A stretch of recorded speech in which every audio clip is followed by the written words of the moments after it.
श्री शिव पुराण रुद्र संहिता पंचम खंड 37वां अध्याय। शंखचूड़ युद्ध। सनत कुमार जी बोले, हे व्यास जी, इस प्रकार देवताओं और दानवों में बड़ा भयानक विनाशकारी युद्ध चल रहा था। धीरे धीरे दानव देवताओं पर भारी पड़ने लगे। तब देवता अत्यंत भयभीत होकर अपनी रक्षा हेतु इधर उधर भागने लगे। कुछ देवता भागकर देवादिदेव भगवान शिव की शरण में आए। तब वे देवता बोले, प्रभु हमारी रक्षा करें। असुर सेना परास्त होने के बजाय हम पर हावी होती जा रही है। यदि शीघ्र ही कुछ नहीं किया गया तो हम अवश्य हार जाएंगे। देवताओं के ये वचन सुनकर भगवान शिव को बहुत क्रोध आया। वह उठकर खड़े हो गए और स्वयं युद्ध करने के लिए आगे बढ़े। युद्ध स्थल में पहुंचते ही उन्होंने असुरों की अक्षणी सेना का नाश कर दिया। देवी भद्रकाली भी अनेक दैत्यों को मार मार कर उनका रक्त पीने लगी। इस प्रकार असुरों को युद्ध में कमजोर पड़ता देखकर देवताओं में एक नई जान आ गई।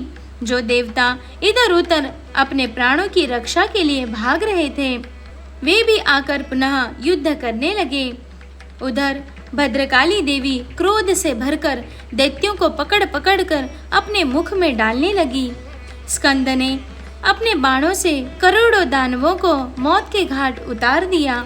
यह देखकर असुर सेना भयभीत होकर अपने प्राणों की रक्षा करने हेतु इधर उधर भागने लगी। असुर सेना को इस प्रकार तितर बितर होता देखकर दानवराज शंखचूड़ क्रोधित होकर स्वयं युद्ध में कूद पड़ा। उसने अपने हाथों में धनुष बाण उठाया और भयानक बाणों की वर्षा करनी आरंभ कर दी। देखते ही देखते शंखचूड़ ने देवसेना के अनेकों सैनिकों का संहार किया। यह देखकर स्कंददेव आगे बढ़े और शंखचूड़ को ललकारने लगे। शंखचूड़ ने क्रोधित होकर स्कंद पर पलटकर वार किया। उसने स्कंद का धनुष काट दिया और पूरी शक्ति से स्कंद की छाती पर प्रहार किया। फलस्वरूप स्कंद मूर्छित होकर जमीन पर गिर पड़े। कुछ ही देर बाद स्कंद उठकर खड़े हो गए और उन्होंने अपने बाण से शंखचूड़ के रथ में छेद कर दिया। यही नहीं, स्कंद ने शंखचूड़ का कवच, किरीट आदि कुंडल भी गिरा दिया। तत्पश्चात उसने एक भयानक विषभुजी शक्ति से शंखचूड़ पर प्रहार किया। इस प्रहार से शंखचूड़ मूर्छित होकर धरती पर गिर पड़ा और काफी समय तक ऐसे ही पड़ा रहा। कुछ समय पश्चात वह ठीक होकर पुनः युद्ध करने लगा। इस बार उसने भगवान शिव के पुत्र कार्तिकेय को अपना निशाना बनाया और उस पर भयानक शक्ति का प्रहार किया, जिससे कार्तिकेय बेहोश होकर जमीन पर गिर पड़े।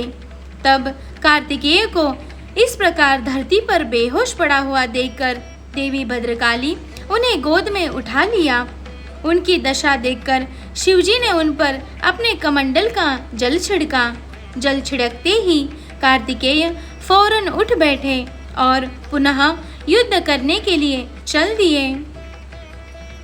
दूसरी ओर वीरभद्र और शंखचूड़ का भयानक युद्ध चल रहा था।